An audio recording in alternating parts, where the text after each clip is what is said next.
నమస్తే welcome to Andhraprabha. So Telugu group 1 ఎగ్జామ్లో తెలుగు మీడియంకు అన్యాయం జరిగిందంటూ పెద్ద ఎత్తున ప్రభుత్వంపై ఒత్తిడి అయితే తీసుకొస్తూ ఉన్నారు. మనతో పాటు జనార్దన్ గారు ఉన్నారు, మాట్లాడదాం. అన్న, అసలు ఏం జరిగింది? ప్రభుత్వం నిర్ణయం పట్ల మీరు ఎట్లా ఉన్నారు?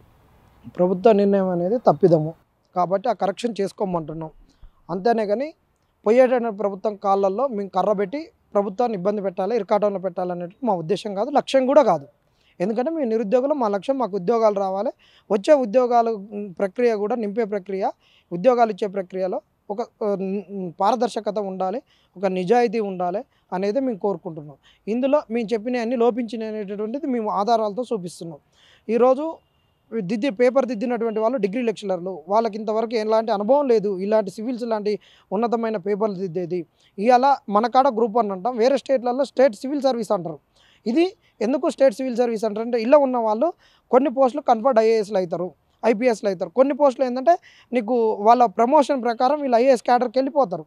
వాళ్ళు రేపు జాయింట్ సెక్రటరీలు అవుతారు, సెక్రటరీలు అవుతారు, ఆ డిపార్ట్మెంట్ ప్రిన్సిపాల్ సెక్రటరీలు అయ్యేటటువంటి పోస్టులు ఇవి. కాబట్టి ఇక్కడ దిద్దేటప్పుడు ఉన్నతమైన పోస్టులకు తీసుకుపోయేటప్పుడు పేపర్ కరెక్షన్ దిద్దేటటువంటి వాళ్ళకు కూడా అదే స్థాయి ఉండాలనేటువంటి మాది. ఎందుకంటే డిగ్రీ వాళ్ళు ఎప్పుడు కూడా ఇలాంటివి దిద్దరు, వీళ్ళకు అంత విస్తృతమైనటువంటి విషయ పరిజ్ఞానం కూడా ఉండదు. ఎందుకంటే ఈ ప్రొఫెసర్లే చాలాసార్లు దిద్దలేరు ఈ పేపర్లను. అలాంటి ప్రొఫెసర్లను ఎలిమినేట్ చేస్తారు యూపీఎస్సీ.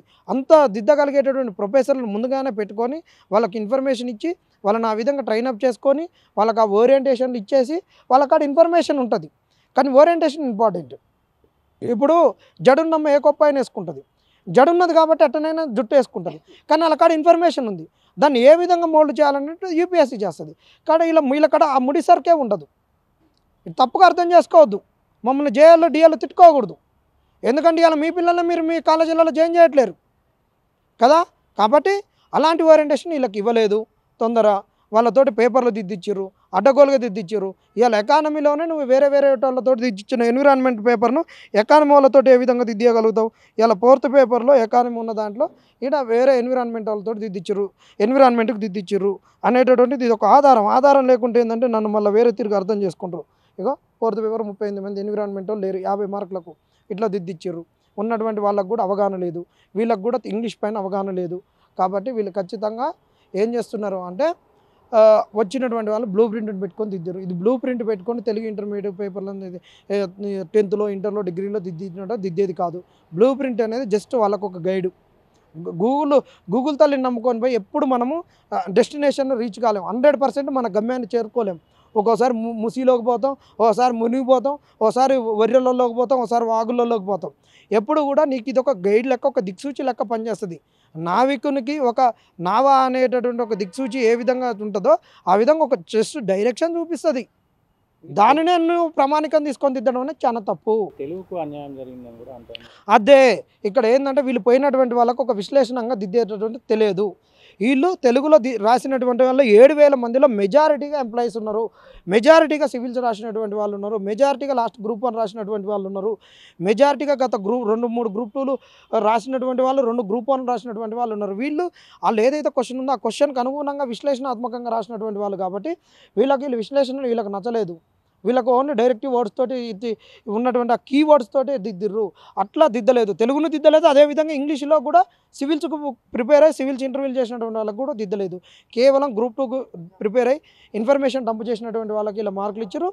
ఇవాళ గ్రూప్ 1 మెయిన్స్ రాసినటువంటి వాళ్ళు ఎక్కువ కూడా ఎవరు అంటే లాస్ట్ సివిల్స్ రాసినటువంటి వాళ్ళు, ఇంటర్వ్యూలు చేసినటువంటి వాళ్ళు, గ్రూప్ 1 రాసినటువంటి, గ్రూప్ 2 ఉద్యోగాలలో ఉన్నటువంటి వాళ్ళు వీళ్ళకు అన్యాయం చేసిర్రు.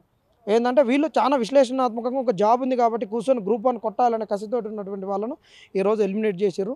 వీళ్ళు మీడియం బయాస్ జరిగింది, వీళ్ళ పేపర్ కరెక్షన్ సరిగ్గా జరగలేదు, వేరే వాళ్ళు వచ్చి దిద్దిర్రు. వేరే పేపర్లను ఎన్విరాన్మెంట్ని ఎకానమీ వాళ్ళు దిద్దిర్రు. ఇలా డేటా ఇంటర్ప్రిటేషన్ 21,000 మంది పేపర్లను 18 మంది ఏ విధంగా దిద్దుతారండి? ఇలా 21,000 పేపర్లు ఎస్ఏ 150 మార్కుల్ని ఈరోజు 57 మంది ఏ విధంగా దిద్దగలుగుతారు? ఎన్ని రోజులలో దిద్దరు? ఇట్లా చూడవచ్చు అన్న, గతంలో పేపర్ లీకేజ్ జరిగినాయి, ఇప్పుడేమో అవకతవకలు జరిగినాయి అంటారు.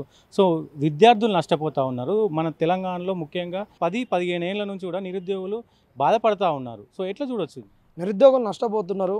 ఇంకా ఈరోజు అసెంబ్లీలో వీటి గురించే మాట్లాడుతున్నారు, గ్రూప్ 1 గురించి. కానీ ఈ అవకతవకల గురించి మాట్లాడట్లేరు. ఇది దౌర్భాగ్యం. అదొక్కటే కాదండి, కాంగ్రెస్ ప్రభుత్వ నాయకులారా, కాంగ్రెస్ నడిపే పెద్దలారా, మరి 33 లక్షల మంది నిరుద్యోగులు, 30 లక్షల మంది నిరుద్యోగులు ఇవాళ పబ్లిక్ సర్వీస్ కమిషన్ ఓటీఆర్లో రిజిస్ట్రేషన్ అయి ఉన్నారు. మరి మీరు ఇచ్చిన 50,000 ఉద్యోగాలకు 29,000 మందికి సరిపోతుందా? మరి వీళ్ళందరి గురించి నిరుద్యోగిత తగ్గించడానికి ఈ ఉన్నటువంటి యూత్ అనేటటువంటిది వేరే విధాలకు పోకుండా సంఘ విద్రోహ శక్తులుగా మారకుండా ఉండడానికి, సంఘానికి భారం కాకుండా, సమాజానికి భారం కాకుండా, తల్లిదండ్రులకు భారం కాకుండా, వాళ్ళు పెడదోవలు పట్టకుండా ఈ సమాజ ఆర్థిక వ్యవస్థలలో భాగమయ్యే విధంగా మీరు ఎలాంటి ప్రణాళికలు చేస్తారో ఇంతవరకు చెప్పలేదు. ఇప్పటికి 4 అసెంబ్లీ సెషన్లు ఏమి జరిగినాయి తెలంగాణలో ఈ కాంగ్రెస్ వచ్చినాక. మరి వీటి గురించి ఎందుకు మాట్లాడట్లేరు? ఈ నిరుద్యోగాన్ని ఏ విధంగా తగ్గిద్దాం అనుకుంటారు? మీరు మేనిఫెస్టోలో పెట్టినట్టు ఈ యువతకు ఏం చేయాలని మీరు ఆలోచన చేయట్లేరు. ఇది బాధాకరమైనటువంటి విషయం. ప్రభుత్వం అటు దిశగా కూడా ప్రయత్నాలు చేయాలి. మేము నిరుద్యోగ భృతిని అని అడగట్లేం, మాకు ఉపాధి కల్పించమంటున్నాం. ఉపాధి కల్పించినప్పుడు మీరు నిరుద్యోగ భృతి అని ఇవ్వమని అడుగుతున్నాం. రాగానే ప్రభుత్వం వచ్చిన వెంటనే ఒక నెల 2 నెలల్లోనే 60,000 50,000 ఉద్యోగాలు ఇచ్చినామని గొప్పగా చెప్పుకుంటారు. అదే అన్న గొప్ప చెప్పుకొని అవి చాలా తప్పులు లెక్కలు, కానీ ఆ తప్పులు లెక్కలైనా యాక్సెప్ట్ చేసినా మరి 2 లక్షల ఉద్యోగాలలో 50,000 పోతే ఇంకా 1,50,000 ఉద్యోగాలు ఎడిపోయినాయని అడుగుతున్నాం. సో ఏం డిమాండ్ చేయదలుచుకోరు ఇప్పుడున్న ప్రభుత్వాన్ని? మీరు ప్రభుత్వం తక్షణమే గ్రూప్ 1 పైన రివాల్యుయేషన్ అందరికీ చేయాలి. చేయకపోతే మేము కోర్టులను ఆశ్రయిస్తాం. మరి ముఖ్యంగా ఏంటంటే వీళ్ళు చేస్తున్నటువంటిది ఏదైతే ఉందో ప్రమాణాలు ఇవన్నీ కూడా మీరు నిలబెట్టుకోవాలంటున్నాం. 29 లక్షల మంది నిరుద్యోగులకు మీరు ఏం చేయబోతారు?